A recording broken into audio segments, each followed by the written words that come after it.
नमस्कार दोस्तों, इलेक्ट्रॉनिक नायक पर आप सभी का स्वागत है।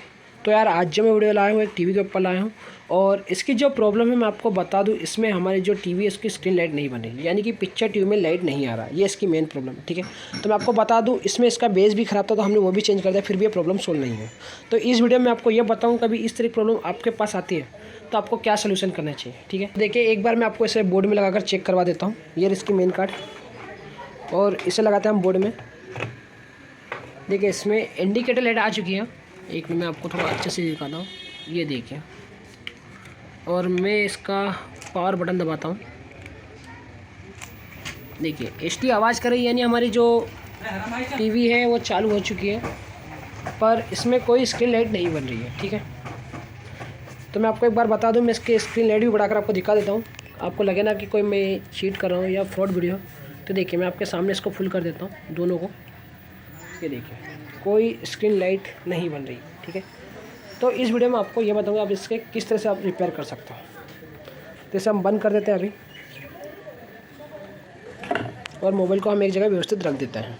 देखिए इस तरह की कभी प्रॉब्लम आए तो आपको बता दूं, इसमें हमें कुछ वोल्टेज मेजरमेंट करने, कौन कौन से वोल्टेज हमें मेजरमेंट करने पड़ेंगे। सबसे पहले हमें हमारा जो मेन कैपेसिटर है इसके वोल्टेज हमें मेजरमेंट करने पड़ेंगे। ठीक है, उसके बाद ST लगी है, इसके वोल्टेज मेजरमेंट करने पड़ेंगे। तो सबसे पहले मैं आपको बता दूं, जो हमारे 180 वोल्टेज उसको मेजरमेंट करना पड़ेगा। उसके बाद हमारे 5 वोल्ट हीटर को मेजरमेंट करना पड़ेगा, और उसके बाद हमारा ग्राउंड। ठीक है, उसके बाद जो हमारा ट्यूनर है यहाँ पर हमें 5 वोल्ट मेजरमेंट करने पड़ेंगे। उसके बाद कुछ और वोल्टेज मेजरमेंट करने पड़ेंगे, क्योंकि वोल्टेज चेक करने के बाद ही कुछ कंफर्म होगा कि फॉल्ट क्या है। ठीक है, तो ठीक है, इसे हम लगाते हैं बोर्ड में, और उसके फिर जैसे मैंने आपको बताया उस तरह से हम इसके वोल्टेज मेजरमेंट करेंगे। देखिए इंडिकेटर में लाइट आ चुकी है। ये देखिए टीवी चालू हो चुकी है। जैसे मैंने आपको बताया उसी तरीके से हम वोल्टेज मेजरमेंट करेंगे। ठीक है, यहाँ पर हम वोल्टेज चेक करेंगे कि हमारे यहाँ पर कितने वोल्टेज बन रहे हैं कैपेसिटर पास। तो देखिए यहाँ पर हमारे 300 बन रहे हैं, यानी ये वोल्टेज हमारे सही है। ठीक है, हम यहाँ पर वोल्टेज चेक करते हैं हमारे। तो देखिए यहाँ पर 150 160 ऐसे बता रहा है, ये वोल्टेज भी हमारे सही है। ठीक है, उसके बाद जो हमारे 12 वोल्ट जा रहे साउंड ऐसे यहाँ पर हम चेक करते हैं। यहाँ पर भी हमारे 12 वोल्ट बन रहे हैं। ठीक है, फिर इसी को हम ट्रेस करते हुए जाते हैं। ये देखिए, फिर यहाँ से देखिए एक रजिस्टर लगा है, फिर यहाँ से यहाँ पर ये देखिए, फिर डायरेक्ट PCB द्वारा यहाँ पर हमारे AC में वोल्टेज जा रहा है। ये देखिए ये वोल्टेज भी सही है। अब उसके बाद जो हमारे 180 वोल्टेज इसको हम मेजरमेंट कर लेते हैं ST के। देखिए 178 ऐसे बता रहे, ये भी सही है। ठीक है, उसके बाद जो हमारे 5 वोल्ट हीटर के हैं, हीटर चल रहा है कि नहीं ये चेक करते हैं हम। देखते हैं यहाँ पर, देखिए हीटर भी बन रहा है 5 वोल्ट। ठीक है, अब उसके बाद जो हमारे CRT बेस है यहाँ पर हम वोल्टेज चेक करते हैं इसका। तो देखिए मैं सबसे पहले यहाँ पर हम 180 वोल्टेज चेक करते हैं। देखिए यहाँ पर 178 वोल्टेज बता रहा है। ठीक है, ये भी हमारे सही है।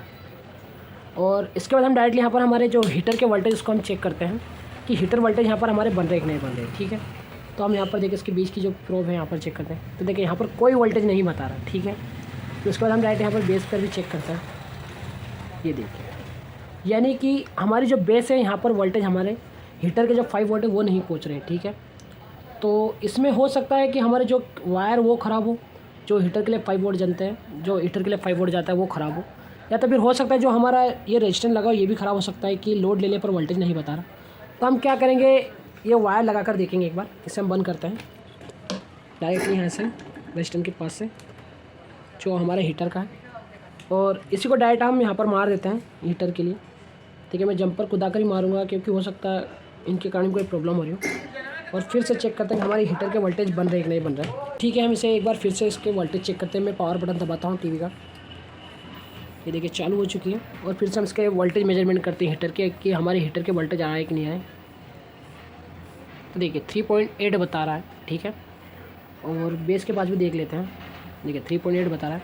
अब देखते हैं पिक्चर टीवी में लाइट आई कि नहीं। देखते हैं, देखिए आ चुकी है। ये हमने ST बढ़ा दी, इसलिए इस तरह के बता रहा था। हम ST थोड़ी कम करते हैं। उस समय चेक कराते समय मैंने ST थोड़ी बढ़ा दी थी।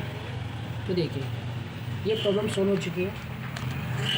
तो जिस तरह की प्रॉब्लम आया था ये सोल्यूशन करके देख सकते हो, और फिर भी बात नहीं बनती है तो जो हमारा हीटर का जो रेजिस्टेंस लगा इसे भी आप चेंज करके देख लेना, ये प्रॉब्लम सोल्व हो जाएगी। तो यार बात सभी के लिए इतना ही, मिलते हैं नेक्स्ट वीडियो में।